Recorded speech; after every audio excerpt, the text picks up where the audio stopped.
Selamat menonton. Jangan lupa like, komen, dan subscribe untuk perkembangan channel ini. Terima kasih. Kafe karaoke di Sembir, Salatiga, mulai ramai saat malam menjelang. Lampu warna-warni berpendar redup, menciptakan suasana temaram yang menggoda siapa saja yang datang untuk melupakan sejenak kerasnya hidup.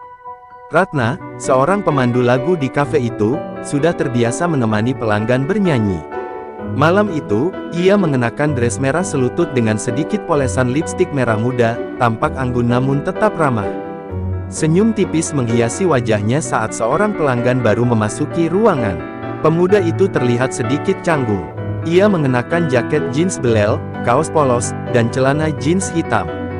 Dari cara berjalannya, Ratna bisa menebak bahwa ini mungkin kali pertama dia datang ke kafe karaoke.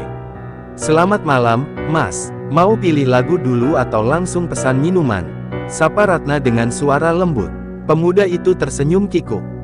Lagu dulu aja, Mbak. Aku pengen nyanyi," jawabnya. Ia membuka daftar lagu dengan penuh semangat, seperti anak kecil yang baru menemukan mainan baru.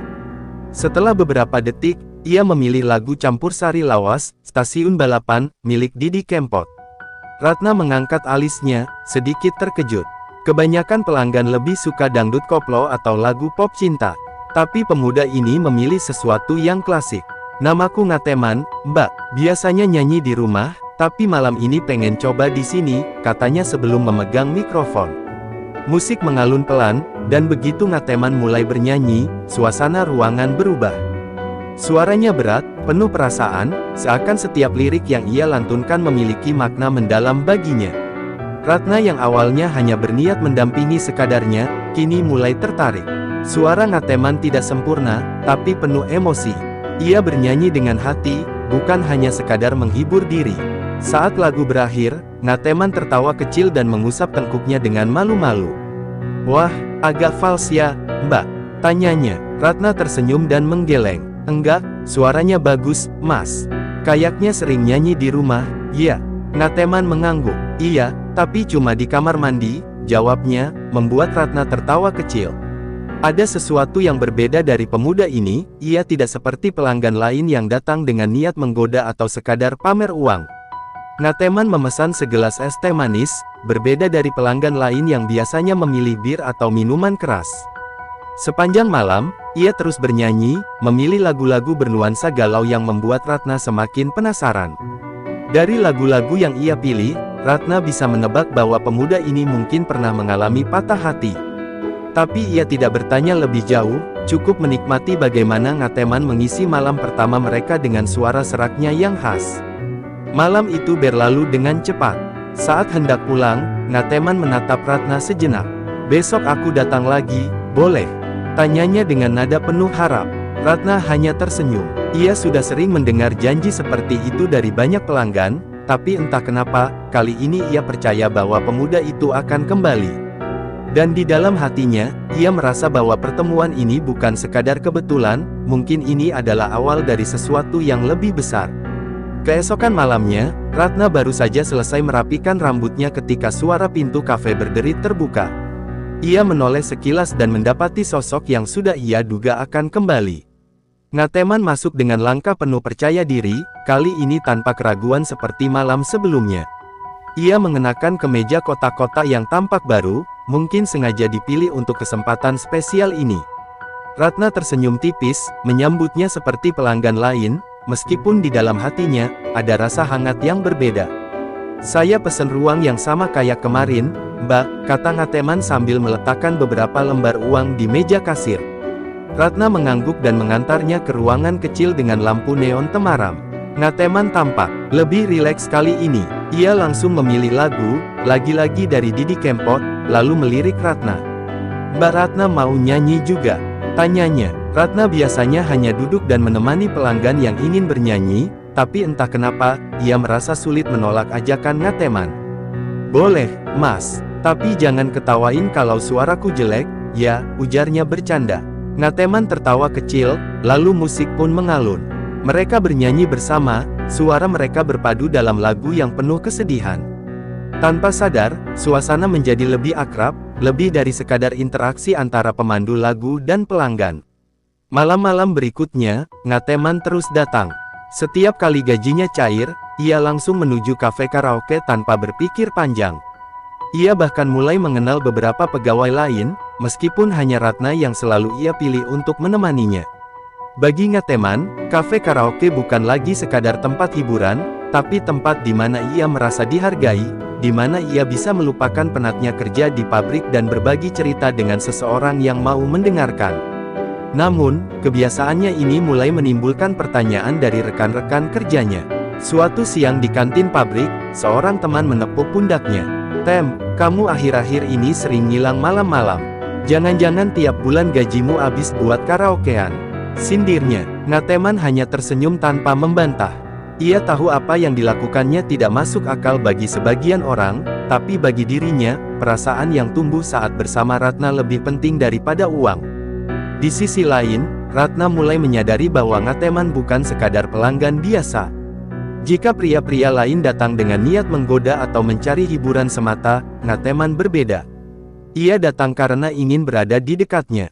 Ratna mulai bertanya-tanya, apakah pria itu hanya ketagihan suasana kafe, atau justru mulai ketagihan padanya. Malam itu, setelah sesi karaoke mereka usai, Ngateman menghela napas panjang sebelum berdiri. "Mbak Ratna, aku boleh nanya sesuatu?" katanya dengan ragu. Ratna menatapnya dengan penuh minat. "Tentu, Mas. Apa itu?" Ngateman menggaruk tengkuknya, tampak gugup.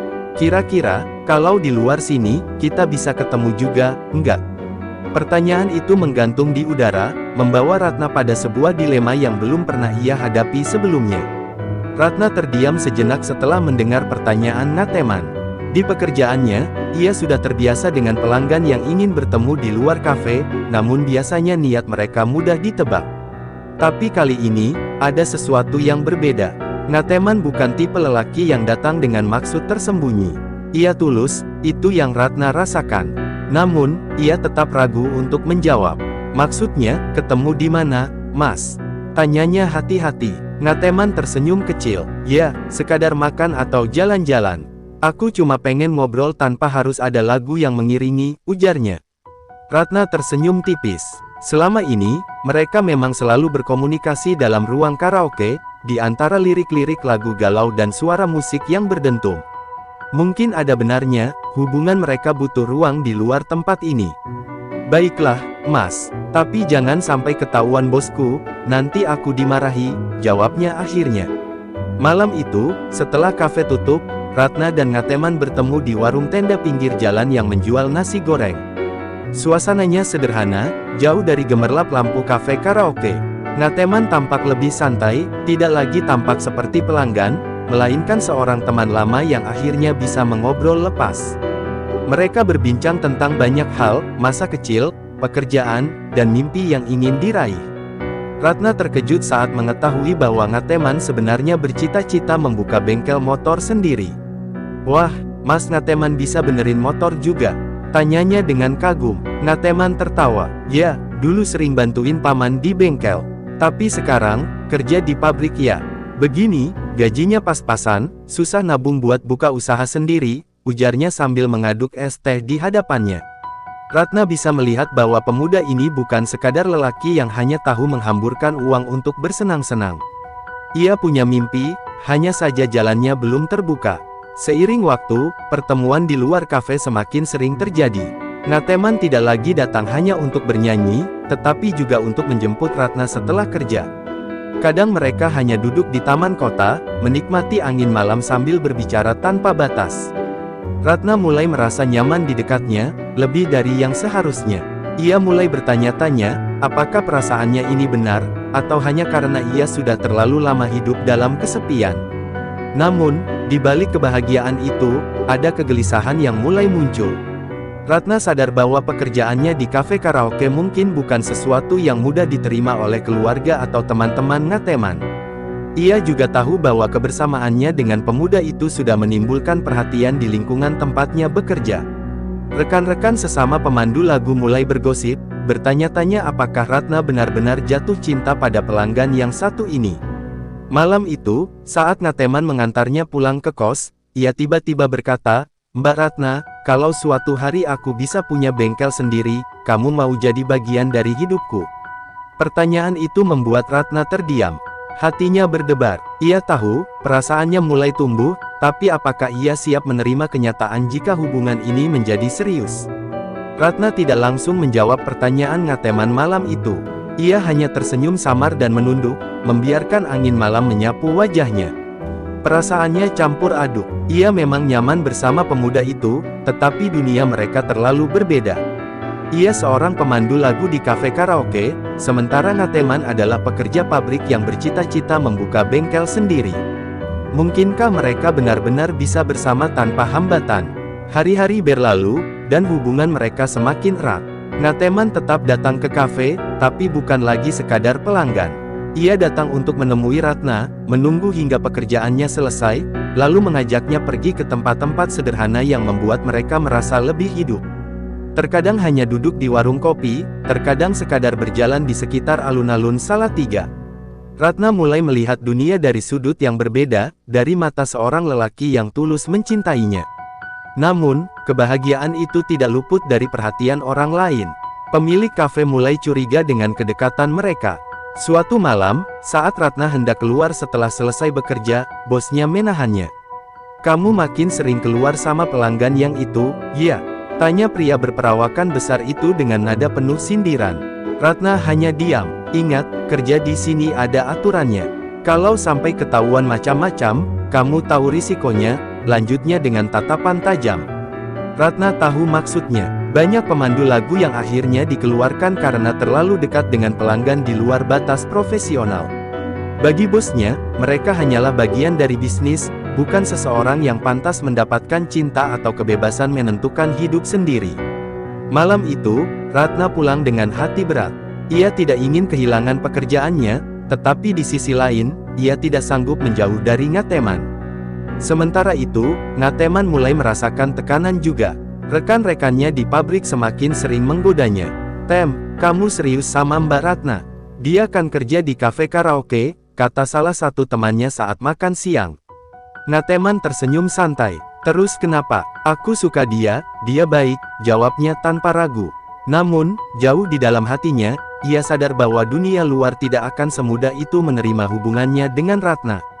Suatu malam, saat mereka duduk berdua di tepi sungai kecil di pinggiran kota, Ratna akhirnya mengungkapkan kegelisahannya. "Mas Ngateman, kalau suatu hari aku harus berhenti kerja di kafe, kamu masih akan bersamaku?" tanyanya pelan. Ngateman menatapnya dalam-dalam. "Aku nggak peduli kamu kerja di mana, Ratna. Yang penting, aku mau kamu tetap ada di hidupku," ucapnya dengan tulus. Jawaban itu seharusnya membuat Ratna lega, tetapi justru membuatnya semakin bimbang. Dunia tidak hanya tentang mereka berdua. Ada keluarga, ada omongan orang, ada kenyataan pahit yang harus mereka hadapi. Malam itu, Ratna sadar bahwa cinta saja tidak cukup, mereka harus siap berjuang untuk mempertahankan apa yang mereka miliki. Beberapa hari setelah percakapan di tepi sungai, Ratna mulai merasa ada perubahan dalam dirinya. Tubuhnya terasa lebih lemas dari biasanya, mual datang tanpa alasan, dan ia mulai sering merasa pusing saat bekerja. Awalnya, ia mengira hanya kelelahan karena sering begadang menemani pelanggan, tetapi semakin hari, gejalanya semakin jelas. Ada ketakutan yang menggelayut di benaknya, sesuatu yang belum siap ia hadapi. Suatu malam, setelah kafe tutup, ia memberanikan diri membeli tes pack di apotek kecil dekat kosnya. Dengan tangan gemetar, ia melakukan tes di kamar mandi. Hasilnya membuatnya terpaku, 2 garis merah. Ratna terhenyak, jantungnya berdegup kencang. Ia hamil. Seharusnya ia bahagia, tetapi yang ia rasakan justru kebingungan luar biasa. Bagaimana reaksi Ngateman nanti? Apakah pemuda itu benar-benar siap untuk tanggung jawab sebesar ini? Keesokan harinya, Ratna memutuskan untuk bertemu Ngateman di sebuah warung kopi langganan mereka.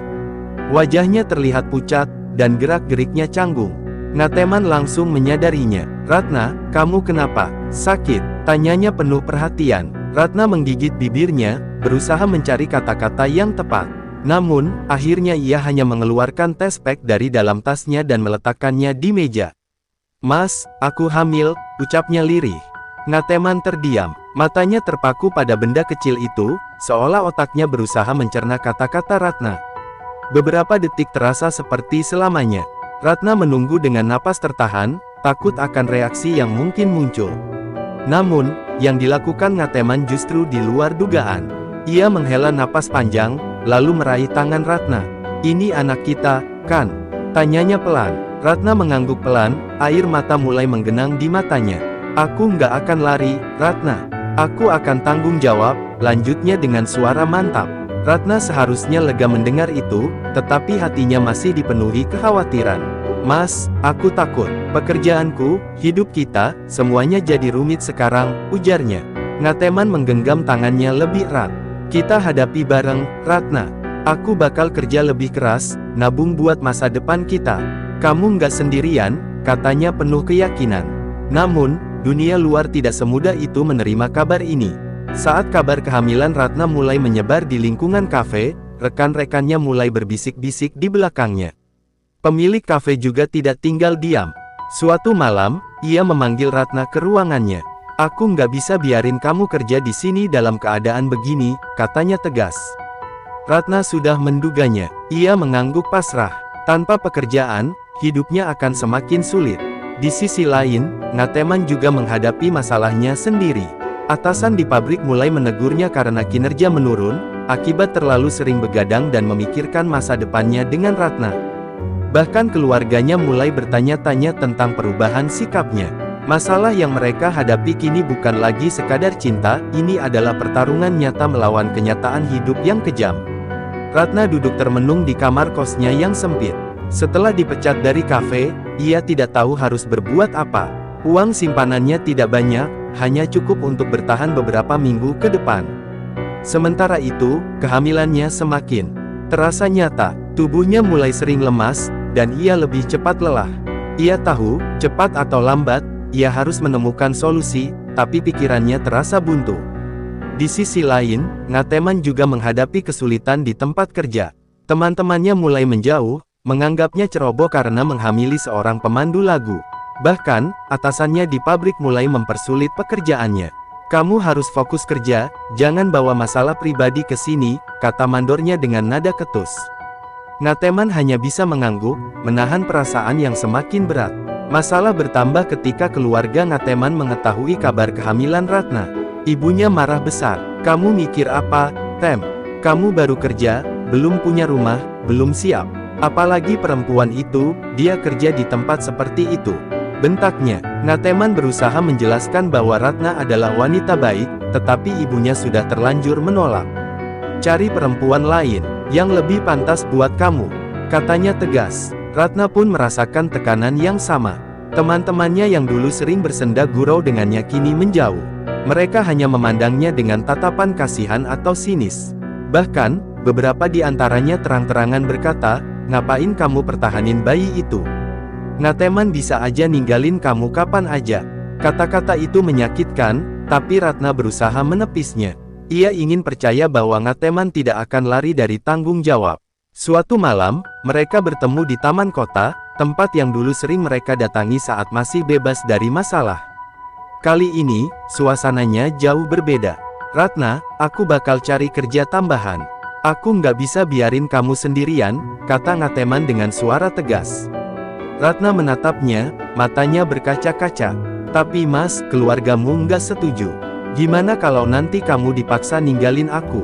tanyanya dengan suara bergetar. Ngateman menghela napas panjang. "Aku nggak peduli, Ratna. Aku yang buat ini terjadi, aku juga yang harus bertanggung jawab. Kalau keluargaku nggak mau nerima, aku bakal cari jalan lain," ucapnya penuh keyakinan. Kata-katanya membuat hati Ratna sedikit tenang, tetapi bayangan tentang masa depan mereka masih dipenuhi tanda tanya besar. Di tengah semua tekanan, satu hal yang mereka tahu pasti, mereka hanya punya satu sama lain. Tanpa dukungan keluarga, tanpa pekerjaan tetap, dan tanpa kepastian tentang masa depan, mereka harus menemukan cara untuk bertahan. Ratna mulai menyadari bahwa perjalanan ini baru saja dimulai, dan mereka harus siap menghadapi segala kemungkinan. Ngateman benar-benar membuktikan ucapannya. Ia mulai bekerja lembur di pabrik, mengambil jam tambahan meski tubuhnya lelah. Namun, gaji tambahan itu tetap terasa kurang. Maka, ia mencari pekerjaan sampingan di malam hari, menjadi kuli angkut di pasar tradisional. Setiap pagi, sebelum kembali ke pabrik, ia mengantar sarapan untuk Ratna. "Makan yang cukup, ya. Kamu harus kuat," katanya sambil tersenyum, meski wajahnya sendiri terlihat kelelahan. Ratna terharu melihat perjuangan Ngateman, tapi ia tak ingin hanya bergantung padanya. Ia mulai mencari pekerjaan lain, meski kondisinya sedang hamil. Setelah beberapa kali ditolak, akhirnya ia diterima menjadi asisten di sebuah warung makan kecil. Pemiliknya, seorang ibu parubaya, bersedia memberinya pekerjaan ringan. "Kamu bisa bantu di bagian kasir saja, nggak usah angkat-angkat berat," katanya. Ratna lega, setidaknya ia bisa tetap mandiri. Namun, masalah tidak berhenti di situ. Keluarga Ngateman semakin keras menentang hubungan mereka. Suatu malam, ibunya datang ke kos Ratna dan memintanya pergi dari kehidupan anaknya. "Kamu hanya akan membuat hidup Ngateman susah. Dia bisa dapat perempuan yang lebih baik," kata wanita itu dengan nada tajam. Ratna menahan air matanya, tapi ia tetap berdiri tegak. "Saya tidak memaksa Mas Ngateman, Bu. Tapi dia sendiri yang ingin bertanggung jawab," jawabnya dengan suara gemetar. Ngateman marah besar saat mengetahui ibunya menemui Ratna. "Bu, aku bukan anak kecil lagi. Aku yang buat pilihan ini, dan aku yang akan jalanin," bentaknya. Tapi ibunya tetap bersikeras. "Kamu keras kepala, Tem. Kalau kamu tetap sama perempuan itu, jangan pernah pulang ke rumah ini lagi." Ngateman terdiam. Ia tak menyangka akan diusir dari rumah sendiri. Namun, hatinya sudah bulat. Malam itu, Ngateman membawa beberapa pakaian dan mencari tempat tinggal sementara. Ia tak ingin membebani Ratna, jadi ia menumpang di rumah seorang teman. "Aku nggak peduli lagi, Ratna. Kalau aku harus kehilangan keluargaku, biar saja. Yang penting aku tetap di sini buat kamu," katanya saat mereka bertemu di warung makan tempat Ratna bekerja. Ratna menangis, bukan karena sedih, tetapi karena terharu. Beberapa bulan berlalu, kehamilan Ratna semakin besar. Meski hidup mereka sulit, mereka tetap bertahan. Ngateman berhasil mengumpulkan cukup uang untuk menyewa kamar kontrakan kecil, tempat mereka bisa memulai hidup baru. Ratna berhenti bekerja menjelang persalinan, dan Ngateman bekerja semakin keras untuk mencukupi kebutuhan mereka. Di tengah segala kesulitan, satu hal menjadi jelas, mereka telah memilih jalan mereka sendiri. Tanpa restu keluarga, tanpa kemewahan, hanya dengan keteguhan hati dan rasa saling memiliki. Mereka mungkin bukan pasangan sempurna, tetapi mereka telah membuktikan bahwa cinta sejati bukan hanya tentang kata-kata, melainkan tentang perjuangan bersama dalam menghadapi kenyataan hidup.